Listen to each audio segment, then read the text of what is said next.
Saudações, nobres ouvintes do podcast Sem Esperança, e eu vou falar sobre algo que é um evento histórico que muito se comenta e pouco se ensina, mas que teve reflexos em praticamente não, porque basicamente só havia negros na América do Sul e do Norte, mas que causaram reflexos no mundo todo, que é a Revolução Haitiana.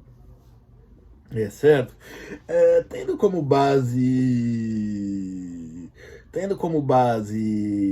o livro desse R. James, Os Negros Jacobinos, certo? E por quê? Porque ele é, assim, acho que antes de mais nada, além de ser a principal obra que, pelo menos conhecida aqui no Brasil, sobre esse evento, né? Esse momento histórico que é a Revolução Haitiana, e ainda assim vou me permitir, de certa maneira, fazer um recorte, certo? Um recorte histórico, que é de quando de 1891, quando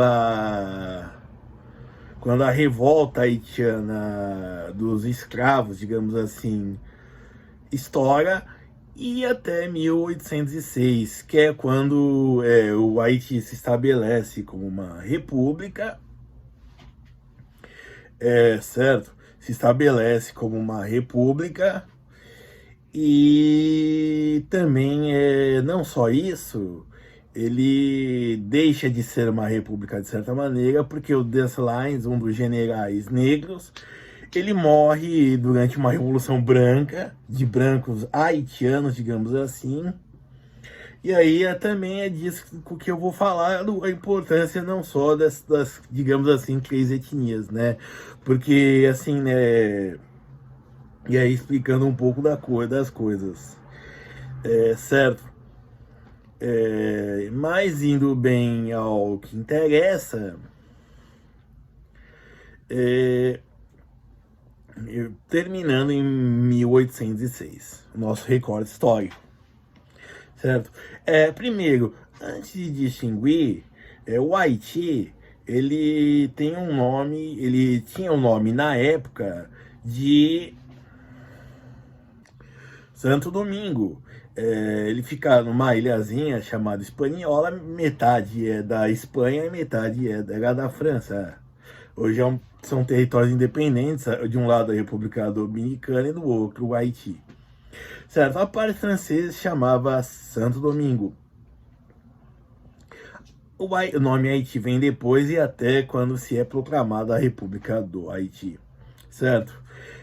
Antes de mais nada, o Haiti, para vocês terem uma noção do quanto se era um lugar perigoso, digamos assim, para o negro, e não só para o negro, mas para o não europeu, é o seguinte: em todas as Antilhas, as ilhas do Caribe, por aí vai, a população indígena original, ela foi exterminada, ela sumiu, seja por massacres, seja por doenças, às vezes pegaram, como se diz, um caiaque e navegaram, por exemplo, para o outro lado, né? Os índios cubanos foram para Miami. Brincadeira. Mas assim, basicamente na América Central e principalmente na América Espanhola, os únicos lugares onde tinham negros eram nas ilhas da América Central, no sul norte-americano, e aqui na América do Sul, e principalmente em especial no Brasil, no que seria em partes e ainda em partes da Grande Colômbia, que vai se dividir em Colômbia, Venezuela e por aí vai, com a forma de revolução, né?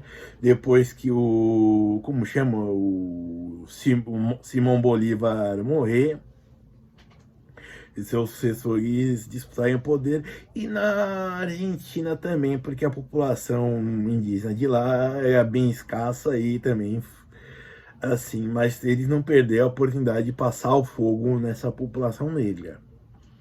Bom, mas voltando,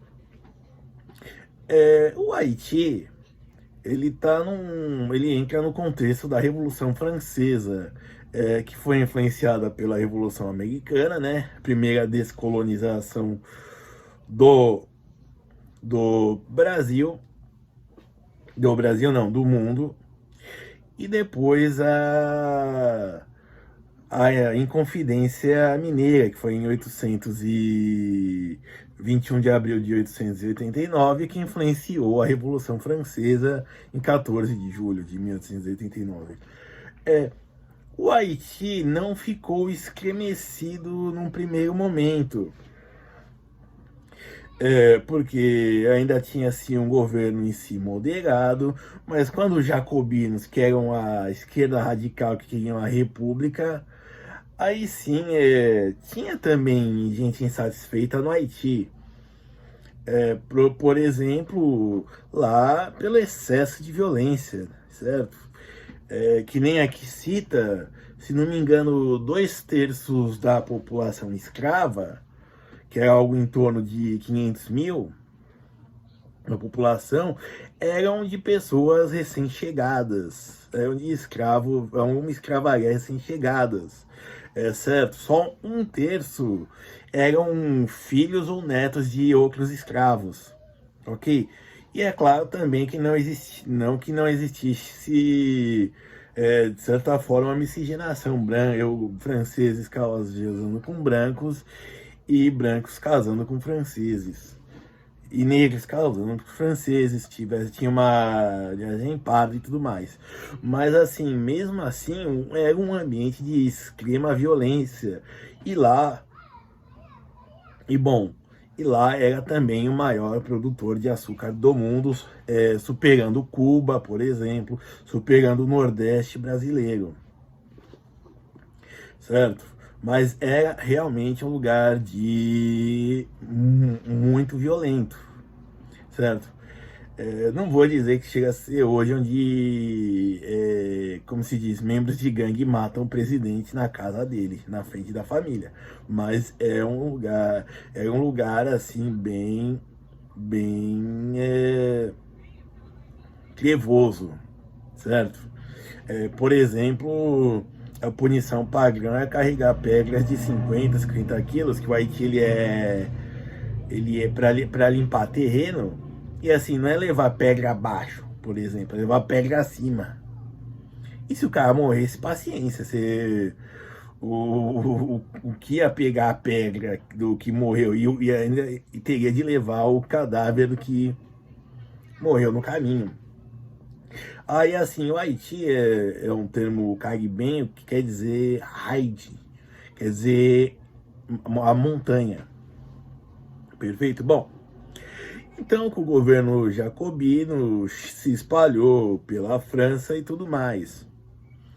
E o Haiti começou a revolta de escravo, ele declarou sua independência da França, que foi aceita pelo governo jacobino, e se declarou independente, certo? Nesse mesmo momento, pouco tempo depois, surge a ideia de independência, liberdades, por aí vai, certo? Tinha o Código dos Negros já, se não me engano, no governo do Luís XIV, já determinando o tratamento que se tem para essas populações negras para o Haiti, não só para o Haiti, né, para a África, mas também para o Haiti, entre outras possessões francesas. Mesmo assim, isso não conseguiu dirimir a violência com que lá se agia. Parece que se preferia fazer vista grossa, uma produção de açúcar alta e lucrativo, claro, do que se preservar a existência dessas pessoas. Então, o que aconteceu? Você tem uma mistura de pessoas que não estão, digamos assim, a maioria de uma escravaria que não tem fixação pro solo e que parece que não tem nada a perder, certo? E que está submetida a muita violência. Então, pouco tempo depois que a notícia se espalhou pelo Santo Domingo, os escravos se revoltaram e decidiram tomar o poder. E aí, quando isso em 1791, só lembrando, e é aí quando a briga começa, a revolta começa, e aí acontecem os detalhes que todo mundo... E aí todo mundo joga tintas, pesa nessa hora. Por exemplo, de homens, de escravos que se viciaram, mulheres dos 8 aos 80, de homens que além de serem sido obrigados a verem suas mães, esposas, irmãs, filhas e por aí vai, serem violentadas em série, foram mortos por espancamento, esfolamento e por aí vai, certo? E aí nesse momento surge o Toussaint Louverture. Ele era um escravo até os 50 anos, ele foi bem tratado, ele era bem tratado pela sua patroa, que essa revolta de escravos, digamos assim, alforriou. Esse é o termo que nós usamos aqui no Brasil, mas alforriou ele, libertou ele. Então, é assim, ele aprendeu a lei e tudo mais, né? E ele deu fuga para os patrões dele, deixou pegar o que eles levaram e deu fuga.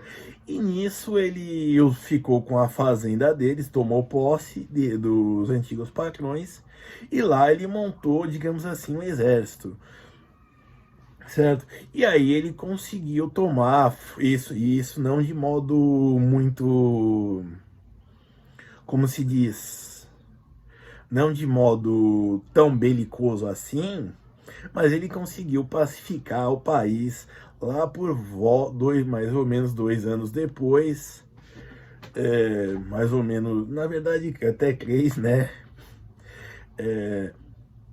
Pacificar o país e mais ou menos ainda por cima, certo? Porque existia muito facciosismo. O Haiti, ao norte, ele tinha grupos negros que eram muito mais rebeldes, muito mais agressivos. Ao sul tinham grupos pardos, um exército pardo, ao sul não, perdão, centro, tinha um exército pardo que era muito, muito poderoso. Basicamente queriam também viver em paz, certo? E lá na região ao sul, lá porque onde fica a capital Porto Príncipe, aí sim que já o Louverture conseguia ter um maior controle, certo? Então tudo que ele fez foi uma parte belicosamente falando e belicosamente e tratando na conversa, certo? Essa violência, assim, como eu disse, de atacar mulheres, de matar homens, quartejar e por aí vai, foi num primeiro momento. Perfeito? Então ele vai fazendo uma gestão, ele vai tentando retomar contatos tanto com franceses, né? Mas principalmente para comprarem o açúcar dele de americanos, espanhóis e de outros países, certo? E tudo isso ele tenta fazer na base da palavra. Tem vezes que ele vai ter que ir para a luta, tem vezes que ele vai ter que conversar, mas basicamente ele era um homem, apesar dele ser retratado sempre com a figura de um militar, né? Porque de fato é o que ele foi. Ele era marechal, até proclamou marechal do exército haitiano. Ele conseguiu pacificar o país, ou pelo menos deixar as coisas mais ou menos controladas, certo? Porque, como eu disse, tinha o grupo de paros no centro, tinha os negros mais radicais ao norte, mas, digamos assim, grupos que eram pequenos e não tinham uma motivação política, mas queriam alguma coisa, né? Então ele soube reivindicar muito bem. Então, e nisso ele vai pacificando o país, como eu disse, até de 1794 até a chegada, que é o que corresponde na França ao governo do Diretório, até 1799, que é quando Napoleão Bonaparte, ainda não imperador, mas como primeiro cônsul, decide retomar o Haiti. Nisso daí ele envia uma força de 25 mil homens, e o que acontece? Eles retomam a capital, as cidades principais, mas para os interiores não dá. Mas nos interiores eles não vão ter tanto combate. Num primeiro momento, esses combates também irão ser extremamente violentos. Serão extremamente violentos, primeiro porque assim, de um lado você tem uma população uma tropa francesa dispersa, armada com canhões e mosquetes, principalmente granadas, por aí vai, mas que são preparadas para lutar em formação, ou seja, o Haiti como um lugar montanhoso não ajuda nem um pouco. Então você tem escaramuças bem violentas e perdas enormes para todos os lados, porque o exército haitiano ele estava armado com machete, já que eles eram cortadores de cana, digamos assim. Era assim que se fazia a mobilização. O cara entrava pro exército, recebia um número, não sei ao certo, e ele tinha que levar o facão dele de cortar cano, o machete. E bom, Napoleão não consegue, ele também acaba tendo em 1802, como se diz, uma solução negociada. Ele pede ele depois de uma longa ocupação, né, de atrapalhar os negócios, acabar com a economia, o que sobrou da economia haitiana, ele pede a rendição do Toussaint Louverture, que se entrega em 1802, certo? Aí ele é levado para a França. Já no barco, o Toussaint Louverture é garantido as premissas da patente de Marechal. Mas não, ele chega lá e já é tirado, ele já embarca para a França, né? E já é tirada a sua espada, né? Que seria um símbolo de rendição. E aí ele passa o resto da vida encarcerado, 2 anos. E aí algumas suspeitas que dizem que ele tenha morrido de frio, porque ele ficava numa cela, sozinho, e às vezes, digamos assim, esqueciam de dar lenha para ele se aquecer. E aí, né? Ou um cobertores, ele usava só a vestimenta padrão do prisioneiro francês. E aí assume o Dessalines. Dessalines, não sei, eu tô pronunciando em inglês, mas é em francês. E ele já começa de novo a expulsar os franceses e consegue, certo? E também a restabelecer a ordem. Como eu disse, também tanto conflituando quanto conversando como o Toussaint Louverture, certo? Vai dar certo? Vai. Ele consegue ele assume a presidência, contudo, não foram anos pacíficos. Como eu disse, é um lugar extremamente violento, é um lugar extremamente instável e era politicamente. Era difícil atender, simplesmente ele não tinha crédito, por exemplo, para quem pedir, para acalmar os ânimos. É que nem, por exemplo, estamos falando de 1806. Ele não tinha dinheiro para pedir emprestado, não é que nem o Brasil quando pede a independência. Portugal, para reconhecer, diz: queremos 2 milhões de libras de ouro. E aí o Dom Pedro vai e pede para casa Rothschild emprestar, certo? O Haiti não tinha esse luxo, não tinha ninguém para dar crédito para ele, a economia estava arrasada, então Dessalines vai ter que ir partir para as cabeças. E consegue, num certo momento, reorganizar, como eu disse, tinha aquele grupo de pardos no centro, ele conseguiu pacificar, negociar, porque aquele grupo era belicosamente, militarmente muito poderoso e numeroso. E os negros ao norte também foram conseguidos pacificar. E tinha no extremo sul da ilha também populações revoltadas que também foram pacificadas. Essas já o que sobrou da expedição militar francesa, certo?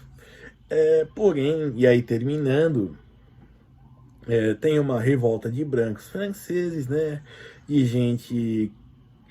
E não é assim, pessoas, digamos assim, escravagistas, tá? Mas era gente que era comerciante,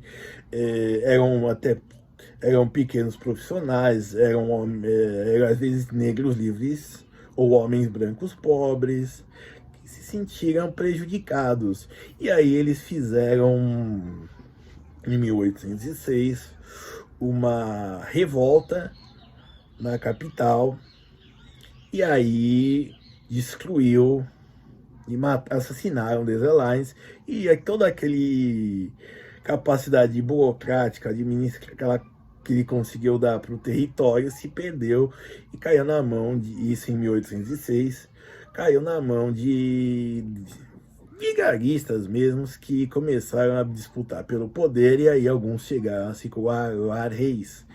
E aproveitando só o ensejo, o seguinte, uma curiosidade, eu só achei no site do Rússia Beyond, ou Gazeta Russa, que assim, o Império Russo tentou 2 incursões, digamos assim, 2 incursões colonialistas, digamos assim, no continente americano. Uma foi no Alasca, que ele acabou vendendo para os Estados Unidos o petróleo e o ouro que eles não sabiam que tinha lá, a troco de 2 centavos o hectare. E o terceiro foi o Haiti. Infelizmente essa reportagem não entra e acho que foi em 1812, porque eles intentaram. A reportagem não entra tantos detalhes, mas é uma curiosidade. Obrigado.